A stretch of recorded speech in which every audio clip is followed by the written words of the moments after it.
கண்டினியூஸாக ஒரு ஏப்பம் வந்துகிட்டே இருக்கும். கண்டினியூஸாக ஃபாட்டிங், இந்த ஆசன வாய் வழியாக காற்று பிரிகிறது, அதுவும் வந்துகிட்டே இருக்கும். காய்ந்த கருவேப்பிலை எடுத்து பவுடராக அரைச்சிக்கணும், ஒரு 25 கிராம். சுண்டைக்காய் காய்ஞ்சது, சுண்டைக்காய் வத்தல்னு சொல்கிறோம் இல்லையா, அது உப்பு போட்டு காய வச்சிடக்கூடாது, நல்லா ஞாபகம் வச்சுங்க. அது காய வச்சது ஒரு 25 கிராம், அதை அரைச்சி பவுடரு. ஓமம் தூய்மை செய்து அதை ஒரு 25 கிராம், அதை அரைச்சி பவுடரு.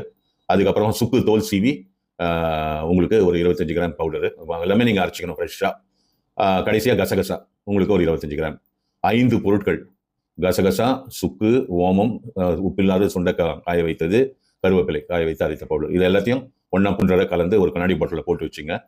சிம்பிள் தான். காலை மாலை, அதாவது காலை உணவுக்கு ஒரு அரை மணி நேரம் முன்னாடி, இரவு உணவுக்கு ஒரு அரை மணி நேரம் முன்னாடி ஒரு கண்ணாடி டம்ளரில் ஒரு 50 ml சுடுதண்ணி எடுத்து 1/2 டீஸ்பூன் போட்டால் போதும். போட்டு குடிச்சிட்டு அரை மணி நேரம் கழிச்சு சாப்பிடுங்க. 2 வேளை உணவுக்கு 30 நிமிடங்கள் முன்னாடி.